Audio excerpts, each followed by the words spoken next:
Eu recebi uma pergunta muito interessante que eu quero responder hoje aqui e também comentar sobre algo que eu ouvi ontem aqui no Templo de Salomão. Um comentário que eu não pude deixar passar.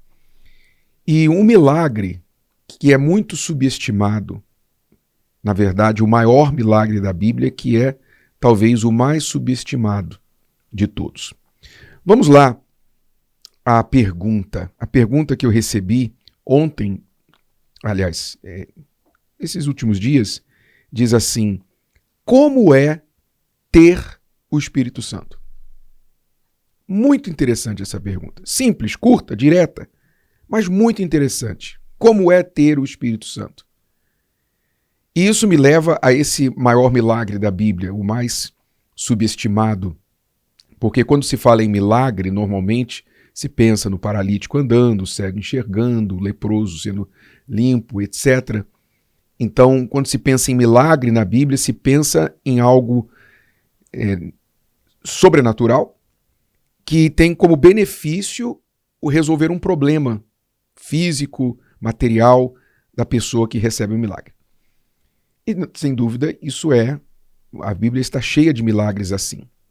Porém, o maior milagre de todos não são esses. O maior milagre de todos na Bíblia não foi o mar vermelho se abrir, Elias orar e o fogo descer do céu. Esses não foram os maiores milagres.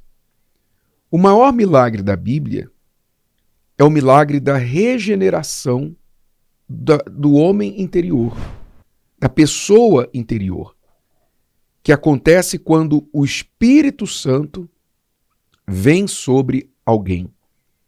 Esse é o maior milagre. É o milagre que vai além de uma prosperidade. A pessoa estava na miséria e de repente recebeu o milagre, como a multiplicação dos pães e peixes, e comeu ali, saciou a sua fome. Esse milagre atendeu uma necessidade do momento. Mas o milagre do Espírito Santo, ele resolve não um problema do momento, um problema físico. Ele resolve a vida da pessoa nesta terra e por toda a eternidade. O milagre do Espírito Santo ele é o maior porque ele trata da alma, ele cura a alma da pessoa. E ele prepara a pessoa para a eternidade. O Espírito Santo ele é como um depósito. Você sabe, quando você compra um carro, normalmente um patrimônio, um bem de grande valor, normalmente se dá um depósito para segurar aquele bem, não é? Para que ninguém mais compre aquilo. Você vai numa loja, tem lá o carro disponível e o vendedor fala para você: olha, para você garantir esse aqui, eu não vender para mais ninguém, você me deixa um depósito hoje e depois a gente trata do restante. Então você já passa lá um valor e aquele valor é o depósito que segura o carro para você. Depois você está com o depósito garantindo que você vai voltar e vai pagar o restante. O Espírito Santo é este depósito que Deus nos dá para garantir que nós somos dele e que ninguém mais vai nos tocar. E que ele vai voltar para nos buscar. Ele vai nos levar por inteiro para estar com ele por toda a eternidade. Mas até que isso aconteça, ele nos dá, digamos, uma prévia do céu, uma experiência prévia de como é o céu, de como é viver com Deus.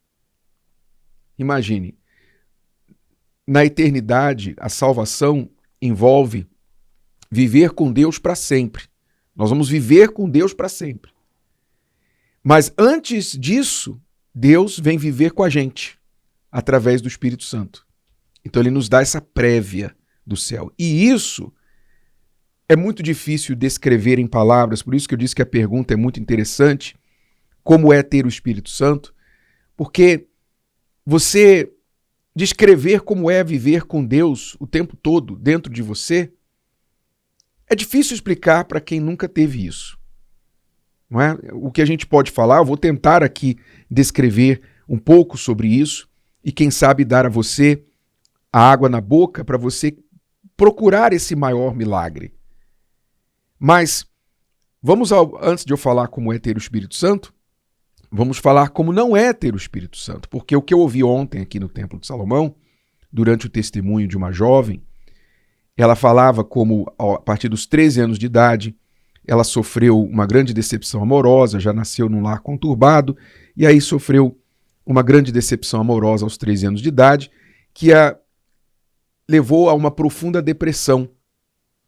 Um transtorno afetivo bipolar foi o diagnóstico que os médicos deram para ela depois de alguns anos. E esse transtorno, depressão, ansiedade, pânico, etc., que ela tinha, fez com que ela tentasse o suicídio aos 14 anos. Ela vivia tomando remédios, se não me engano, eram 13 comprimidos diferentes por dia. E, assim, uma vida atormentada, totalmente atormentada. Mas ela frequentava uma determinada denominação evangélica que dizia para ela que ela tinha o Espírito Santo. Mesmo naquele estado mental, emocional, espiritual, ela acreditava que ela tinha o Espírito Santo. Por quê? Porque na igreja foi falado para ela, porque muitos cristãos pensam que crer em Jesus é sinônimo de ter o Espírito Santo. Se fosse assim, o diabo tinha o Espírito Santo, porque ele crê em Jesus. Mas as pessoas, eu não sei por que cargas d'água, é o próprio Satanás mesmo que, tentando mentir, tentando enganar as pessoas, as levam a concluir que, porque elas foram na igreja um dia, levantaram a mão lá quando o pastor chamou diante do altar, elas levantaram a mão, aceitaram Jesus, elas são levadas a acreditar e crer que aquilo ali já foi o Espírito Santo está na vida dela. Então, a pessoa passa a dizer que tem o Espírito Santo, quando, na verdade, a vida dela é o retrato de um espírito, mas não santo, um espírito diabólico. Porque é impossível que uma pessoa tenha o Espírito Santo. Se você ler lá, por exemplo, em Gálatas, capítulo 5, e a partir do versículo 22, você vê lá, o fruto do Espírito Santo é, primeiro, amor. Eu te pergunto, como é que uma pessoa que tem o fruto do amor, do mais verdadeiro, puro amor dentro dela, vai ficar mal porque sofreu uma desilusão amorosa? Como é que pode? Como é que pode o amor do namorado, de um ex-namorado, ser maior do que o amor do Espírito Santo dentro dela? Segunda virtude do Espírito Santo, alegria. Como é que pode uma pessoa ter o Espírito Santo que traz alegria, viver na profunda tristeza que a depressão traz? Como é que pode? É claro que quem tem o Espírito Santo sente-se triste como qualquer ser humano que é de carne e osso. Pontualmente, você recebe uma má notícia, você fica triste. Mas isso não se torna o seu estado natural. O seu estado natural não é de tristeza, é de alegria, como está escrito aqui. Terceira virtude do Espírito Santo, paz. Como é que pode uma pessoa que tem paz querer se matar? A pessoa quer se matar, a própria definição do suicídio é parar o tormento, é parar o sofrimento. A pessoa está sem paz, por isso ela tenta o suicídio. Ela pensa no suicídio, ela pensa na morte o tempo todo. Ora, então eu não vou nem continuar aqui, porque são outras várias virtudes, mas nada que o Espírito Santo faz na vida de uma pessoa coaduna com o que essa jovem experimentava durante vários anos da sua juventude. Quando ela veio e ouviu a verdade, que na verdade o que tinha dentro dela não era o Espírito Santo, mas um espírito demoníaco, e foi liberta desse espírito demoníaco, de fato recebeu o Espírito Santo, acabaram aqueles problemas. Quer dizer, então como é ter o Espírito Santo? Respondendo a pergunta, já está aqui.